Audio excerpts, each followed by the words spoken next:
Hello and welcome to the Sunday Guardian podcast by Joyita Basu. Viewers, as you know, a lot is happening internationally, primarily when it comes to President Donald Trump, who has gone totally, I would say, to an extent ballistic when it comes to friends, foes, prospective partners, and existing partners in terms of tariff imposing.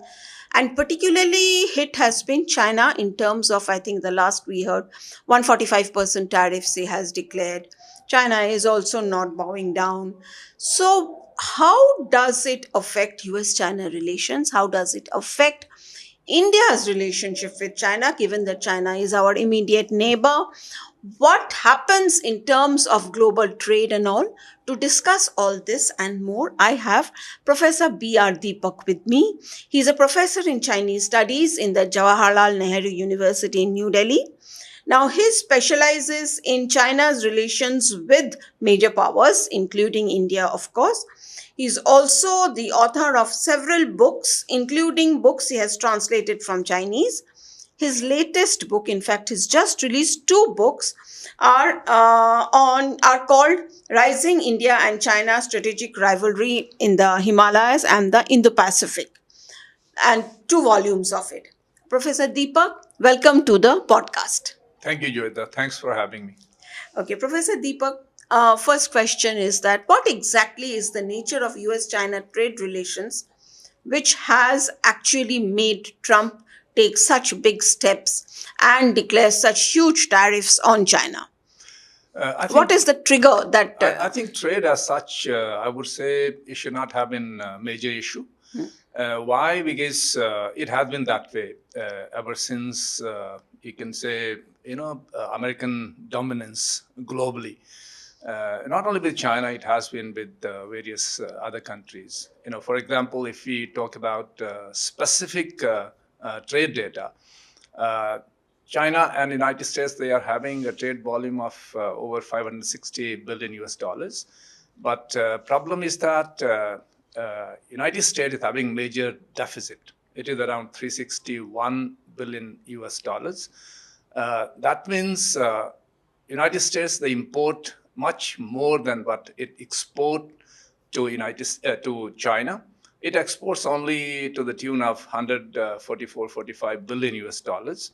And as a result, there's a huge trade deficit. This is one of the starting point for it.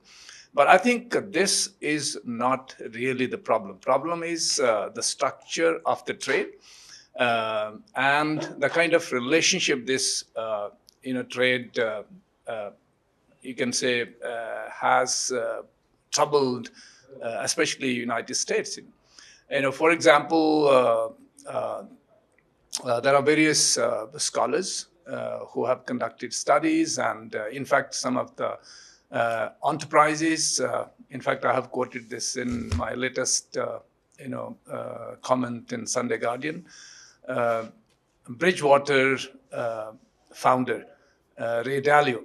So he has, I think, nicely put it forth, and he says there are three reasons for that. So first reason is the crumbling of the monetary or economic global order led by United States. That is a major issue there. And of course, this is also related to sort of like the borrower and you can say, consumer relationship between United States, whereas China is the borrower. It is the lender primarily. It lends. United States is the borrower, and on top of that, China also exports, a whole lot of goods to United States. So this is creating problem in United States. For example, the bonds, treasury bond United States sells, mostly they have been bought over by the China. Yeah. And United States pay interest on that. And if you would like to sell furthermore bonds, perhaps China will buy more. Or if China sells these bonds, so that also creates a lot of problem for United States. Second, Ray Dalio says that it is the political journey which is going on in United States. You see a lot of polarization is there, and then various voices in for and against. And the third is the geopolitical connotation of it. So these three things, I think it has led to the kind of policies, especially the trade policies and the tariff policies Trump has initiated, and it believes that China is the main culprit, behind all these things, because it is not only the bilateral trade between United States and China, it also other trade which comes into United States from the peripheral states. For example, it comes from Canada, it comes from Mexico, and it also comes from whole lot of say Southeast Asian country. Vietnam is one example. For example, Vietnam's trade deficit with China, it is almost same as what United States exports to China, around 145 billion US dollars. But if you see the trade surplus Vietnam is having with the United States, so it is almost the same quantity. So therefore, I think the trade which is routing through all these countries into United States, that Trump believes that it also the making of China, because in the aftermath of his first tariffs in 2017 on China, many of China's, you can say, subsidiaries or enterprises, so they have relocated to these countries, including Mexico, even in Hungary, including Vietnam. And then these countries, so they are rerouting the Chinese products to United States. If you account these things together, I think the deficit, which we are talking about 361 billion US dollar, it becomes much, much larger. Therefore, Trump believes that it has to be fixed. It cannot be, taken the way it is. So that is one reason. I think another, as I said, that it is the crumbling of the United States global economic order. Because if we see by 2012, America was the largest producer of the manufacturing goods in the world. In fact, it produced, especially in the 70s and 80s, it was the manufacturing hub of the world. It had almost 30% of global output in manufacturing. That is massive, which is the output of China in 2024, around 31.6% of the global output. Now, by 2012, if you see the structure of these two countries with the global community, it has been thrown topsy-turvy. Now, China is the largest trade partner of 150 countries globally, whereas US has been reduced at the second position. And if you see the map, it would be totally red. The entire globe would be red. And only a few dots would be here and there. That is United States. So therefore, America believes that when it was the giant in manufacturing, the giant in services, that era is gone. And the free riding, which other countries, so they have been doing so far, Trump believes that it need to be halted, it need to be put a stop.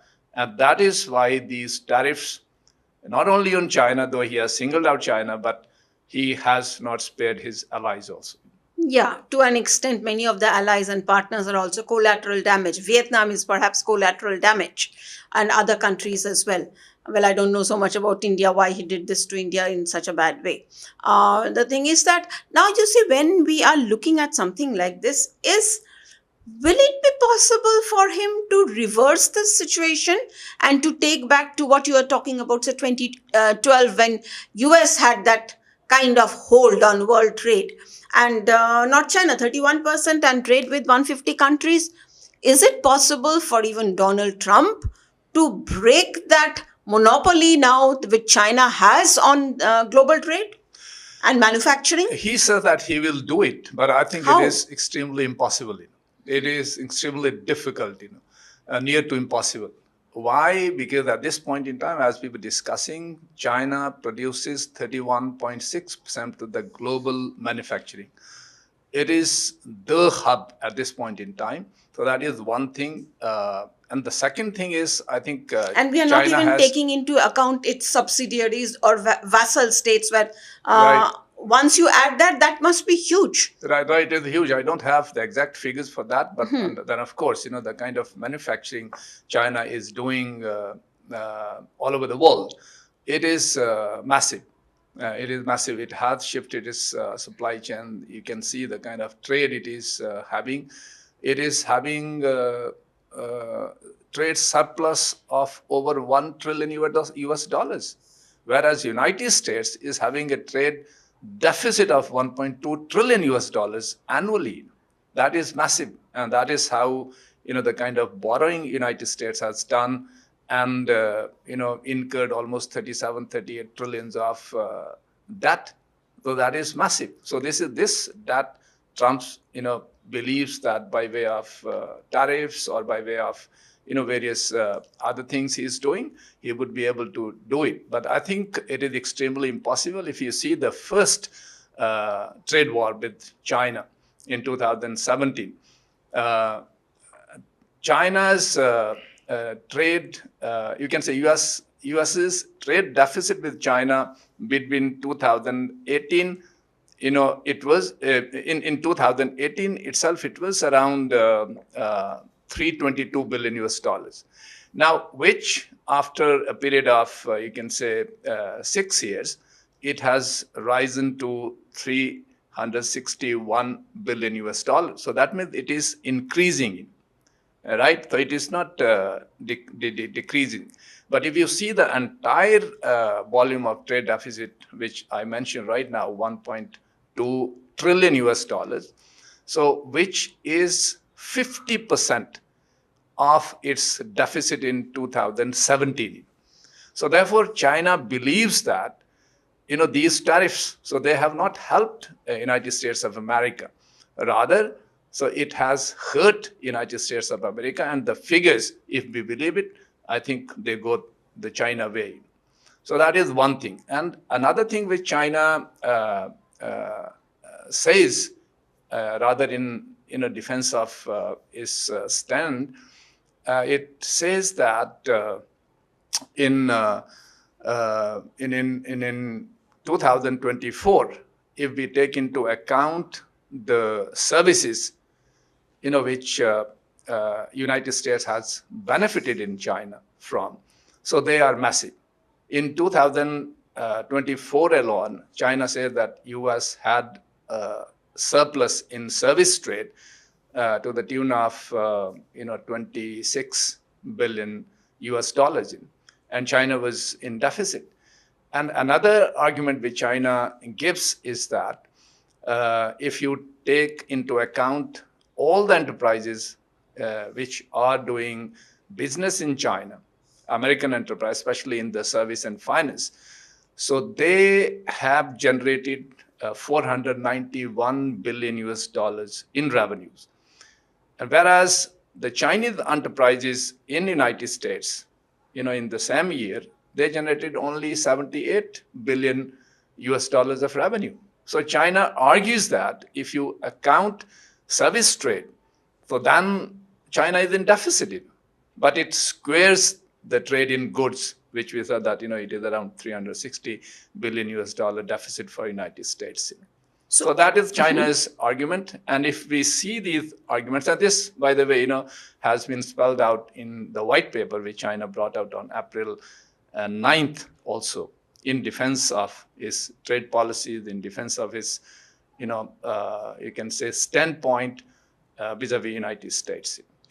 So do you think China is confident of wearing out Donald Trump and weathering the so-called tariff storm that is kind of brewing or is ongoing right now? And China is talking about asking Donald Trump to withdraw it. So it's somewhere China also is wary about hurting, isn't it? Of course, yes, it hurts. As I said, that one is the bilateral trade. Another is trade through other countries, yes. Third parties. So which is massive for China. That is why, the trade surplus of 1 trillion US dollars. Otherwise, China would not have such a huge surplus. But having said that, China believes that ever since Trump imposed first round of these tariffs in 2017, so Chinese, they're prepared for this, and they believe that Trump would not be able to do it for a longish period in time, because it will hurt United States economy, especially it will hurt the consumers in United States, and the kind of inflation it will cause.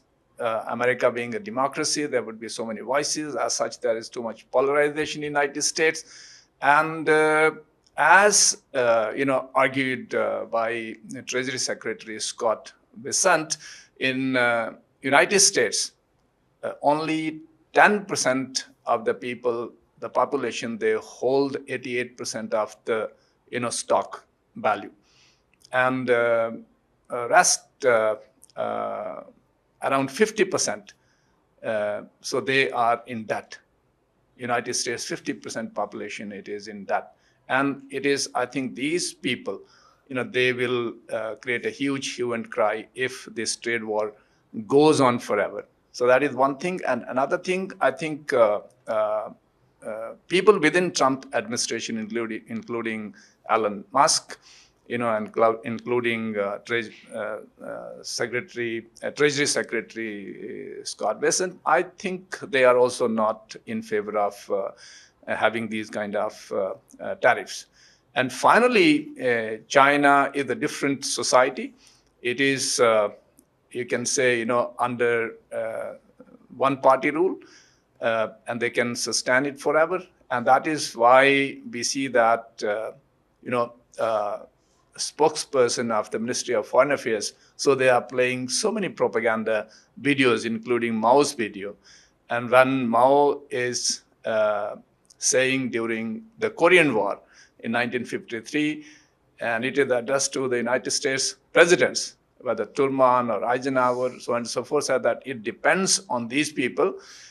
Doesn't matter how long you want to fight, we will fight it until the final victory. So that is the kind of approach China has taken during this point in time. And China, I think they know that in short term, Trump may be able to, inflict some of the injuries on China, but in medium term and long term, definitely not. It will bring more harms to United States rather than China. Yeah, but the problem, I think, when compounded with the economic trouble that China is going through, is it a more posturing than actual hope? Than actual, or is this posturing based on substance? Because China is undergoing lots of economic turmoil. Oh, yes, there is no doubt about it. In fact, Ray Dalio's these three propositions, right? Monetary, economic troubles for United States and the global community, political problems, and geopolitics, of these tariffs. So these equally applies to China, right? China's own economy is not doing great, I would say. So though they have projected 5% growth, for the next financial year, but if you see, the kind of industries, which used to be at the forefront of China's so-called, economic performance or prosperity. So that has crumbled down. For example, investment, it is not the same as it used to be. The real estate, which used to be the pillar of China's economic growth, it is totally collapsed. And the kind of debt China has also incurred, it is also massive. And these were reported by the state media, and some of the spokesperson from the Chinese government. They said if everything is accounted for, it is almost, you can say, more than maybe perhaps 3 trillion of debts. And if you account for local governments, comes more than that. It's 9 trillion US dollars. So it is massive. So China is facing economic problems. But again, I think it knows that in short term, it would be able to sustain that kind of pressure. But perhaps in long term, neither United States nor China, so they would endure this kind of, for example, 125% tariffs from China and 145 tariffs from United States. It means that it is sort of like decoupling. Yeah. Nothing is being traded between two at this point in time, right? Though Trump has already gestured that mobile phones and telecommunications and electronics, so they would be again traded. They would having a buffer of 90 days again. But China remains hopeful that perhaps in the midterm they would be able to strike a deal, and they are prepared for it. In fact, and I think so is Trump, especially when next year there would be midterm in United States, and if this kind of trade war, tariff war, it goes on, perhaps American public, they'll have a lot more resentment than what is at present.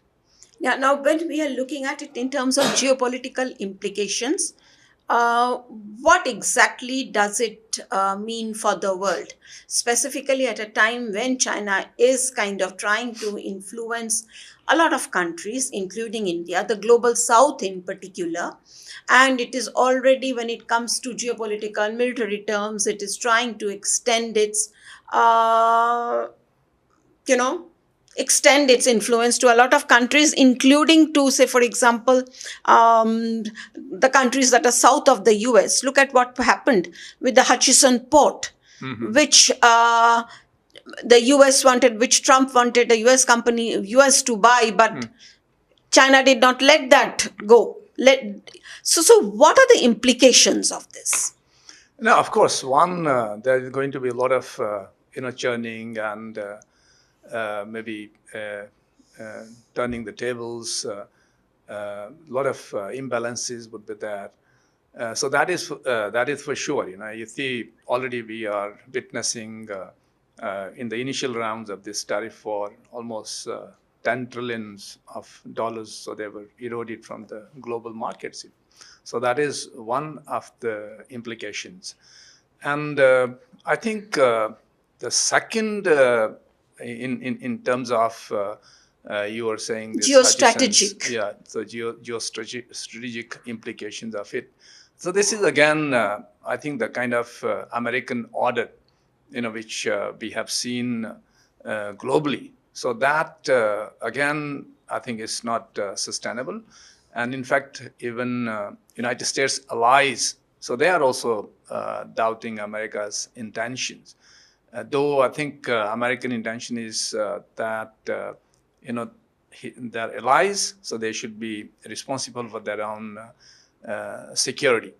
It should not be America in Europe, covering for Europe's security.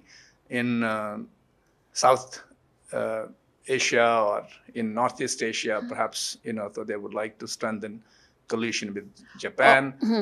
Would you say China is banking on the hope or the belief that the global south in particular, and they will see China as a more stable point, stable, if in a multipolar world we are talking about, it's a more stable pole than the US. So automatically that gives China an upper hand in a direct China-US competition to who will control which pole of the world. Do you think that is what China is believes that, people will see it as a more benign, more moderate, more considerate than this wild president who is going around hurling tariffs at everybody? No, of course, China has posed itself as one of the, you can say, more responsible stakeholder in the global system. That is one thing. And I think another thing is China is confident that, the kind of trade it is having with you can say, global south. So that is also one of China's, you can say, strategic thinking, that people, they would be supporting China, and China has, you can say, posed itself as another choice. That choice was not there, before world community. But now China, even during this tariff war, it has posed itself as, the other, you can say, country beside United States for people to choose. And of course, China wanted these countries, not only in the global south, but in the global north, to bandwagon with China. But to everyone's surprise, or as it was expected, they didn't bandwagon with China. Japan didn't, even Vietnam didn't, even European Union, they didn't, right? Though European Union presidents, so they had a telephonic conversation with Chinese Premier Li Qiang. But then I think it was just a gesture. So ultimately, I think the allies and partner of the United States, so they both tried to negotiate a deal with the United States, and as such, United States, so they have already said that there are 75 countries who are negotiating deals with China in this intervening period of 90 days. I think beside this, China knows that it doesn't have the kind of capabilities the United States has to police the entire world, because the kind of system or the global architecture or geopolitics, it was there, it benefited immensely China. And China would like to sustain this system, whether it is the UN, whether it's the WTO, whether it's various other organizations. Where it was on the basis of these that China came up to the place which is today. Therefore, I don't think it would like to rock the boat. Rock the boat at this point in time. It will still like to sail, with the wind the way it is. But then, of course, when it comes to confrontation, it would also like to confront. And President Xi Jinping's, visit to Southeast Asian countries, including Vietnam, I think that is a pointer to this, that they would like to stabilize the geopolitics. They don't want to, rock the boat. And this is also manifested in the meetings Xi Jinping presided on 8th and 9th of April. It was primarily focused on China and the neighboring countries. So again, giving signal that, so we are there. You need to be not to worry about much. And if United States is rocking the boat, China is going to stabilize it. Yeah, but in this context, let's talk about India and, of course, the Quad, because you see, I'm being told that even Japan is willing to strike a deal with China, even South Korea. And what about India in this context? Because China is making very placatory noises. Can China be trusted? And are we kind of towards making up, we have had very bad relations with China ever since Galwan, ever since 2020. Are we in the process of making up with China? Because the China threat, has it kind of come down for us? I think, there is a huge gap between the trust deficit between United States and India and China. So this gap But has is it comparable? No, it's not comparable. There is no comparison. I mean, that is why India is in a hurry to negotiate a deal with the United States. It's not in a hurry to negotiate a deal with China, right? So this is the point. And I think the crux of this is trust deficit. And especially at a time when China believes that propping up India's manufacturing capability will pose a challenge to its own national security in the long run. And that is how the Chinese, you can say, academia and also, some of the strategic thinkers and think tanks, so they are advancing the argument.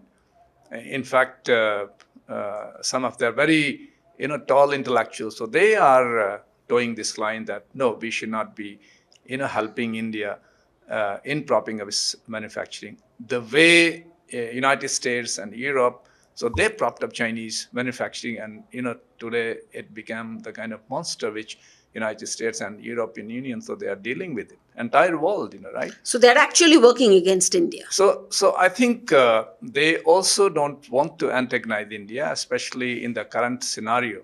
So when they are facing a lot of heat from United States, so they would like to take all the people along with them and wanting to stabilize into the relationship, perhaps restore some of the trust.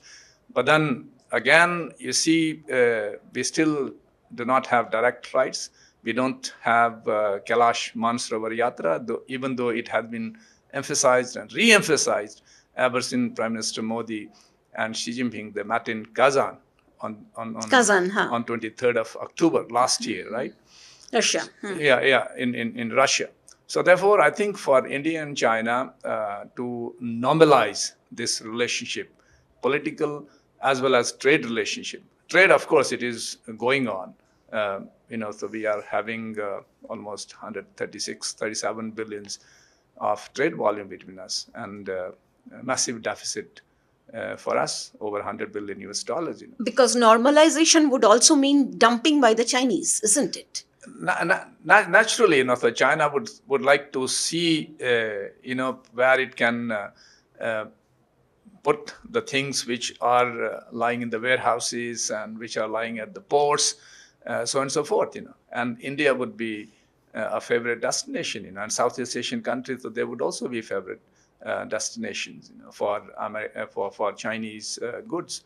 But I think given the posturing of both the countries, the one I stated from Chinese side, and also, if I may quote our Commerce Minister, Piyush Goyal, I think it becomes pretty clear that both will have to travel a long distance before they normalize their political trade and other relations. So the Chinese embassy may be tweeting a lot of things, but we are not budging, and they definitely do not have any intention to be actually, quote unquote, India's friends. I mean, ultimately, we have to normalize the relations, right? So that is a good starting point, that we have to normalize the relations. We have to disengage from the border. We have to de-escalate the tensions. So there is no doubt about it, right? But I think in order to move into that direction, perhaps both need to think about these low-hanging fruits and then try to reach some sort of agreement rather than reaching a trade deal or other deal. I think that is a distant dream, and especially in India's context, when we already have such a huge trade deficit. Will Chinese invest in India, so the way they have invested in Southeast Asia? I remain skeptical, of that. I'm apprehensive that I think that window of opportunity is gone. It perhaps was there long back, but then it is no more there. So therefore, we have to manage this relationship the way we have been managing our border with China, and not let the dispute become conflicts. I think that is the maximum we would perhaps so try to do with China. And how does it affect Quad? Because this is where India is also there, US is also there. Do you think, is there any possibility of militarizing the Quad at any point of time? Given that, okay, in spite of all the noises that are being made by both sides, China and India, it's actually, the relationship is not positive, as you mentioned. It's quite hostile at one level, perhaps. So do you think what comes into play over there, and with US, whatever, is there a possibility of militarization of this particular body, platform, when it's seen in the context of Indo-Pacific, where the US also wants control and so does China? No, I think India from the very beginning has been against securitization of the Quad. Let it be very clear. I think right from 2018, remember when Prime Minister Modi delivered a keynote during Shangri-La. dialogue. And he said that we wish to make this inclusive, when of course China didn't take it that way. Though China appreciated Prime Minister Modi's these statements at that point in time. But largely, I think China viewed Quad, whether you securitize it or do not securitize it, as an instrument of America's containment of China policy, and sees India as part of that containment strategy. So that is very clear, right? Whether we securitize, whether we militarize, whether four nations they convert it into a mini NATO, so on and so forth. But China will continue to view it as a containment of China's strategy, by United States and its willing partners, right? Like India is one of them, Japan, and maybe there would be Quad plus, so on and so forth. But given the present context, perhaps India too, and Japan too, and Australia too. I mean, Australia is the United States is having trade surplus with Australia, but still it is imposing tariff on Australia. So I think some of the tariffs, so they are difficult to comprehend. So why he has imposed tariffs left, right, center, everywhere. So this is problematic. So therefore, I think given the present context, perhaps there would be a little dilution of the Quad, given the existing circumstances. But it remains to be seen how quickly, United States get over this tariff war. And if it continues, then it would be difficult for its allies and partners to behave in the similar fashion, so the way they behaved at one point in time. And I think same is true for Quad. In this context, a quick question on Taiwan. What are the chances of China actually trying to grab Taiwan now? And will that is there a possibility of that resulting in some kind of a kinetic conflict between the US and China, which kind of drags everyone else into it? I mean, it's a difficult question to answer at this point in time, right? And of course, Taiwan is under continuous pressure. The kind of military exercises China is holding around Taiwan and circling Taiwan. There are fighter jets and ships. They are increasing in numbers. By the way, China has become one of the largest shipbuilder of the world. If you see the tonnage, it has order of almost 22 million tons all over the world. So United States used to be one big power, but now everything is being outsourced to China. Therefore, China has this advantage. And I think if you see the kind of military capability China has enhanced, or you can say the kind of technological and military gap it had with the United States, it has largely bridged that gap. So if you the sixth generation stealth fighter, so China has demonstrated it, and the United States, of course, they said that we have been trying it for the last 5 years, but I don't think it is it is anywhere near to operationalize these fighter jets. So therefore, on the one hand, we would see United States continuously propping up, asking Taiwan to increase its defense spending. But Taiwan, as a small island of 23 million people, after all, has its limitations. And I don't think the kind of defense it requires to match the Chinese. It would be impossible for any country, right? So China is spending almost $550 billion on its defense now, and Taiwan is just peanuts. So therefore, even if United States prop up Taiwan's defense industries, acumen, platform, but I don't think it would be enough to match Chinese capabilities. So Chinese, of course, so they have raised the pitch, I would say, recently, including if you see their international airports, Beijing international airports. In fact, there are slogans, that we must take back Taiwan. It is unprecedented. It was not there before. So some speculations are there that so China may take this adventurous step, but as an expert, I think I don't see that coming, at least in near future.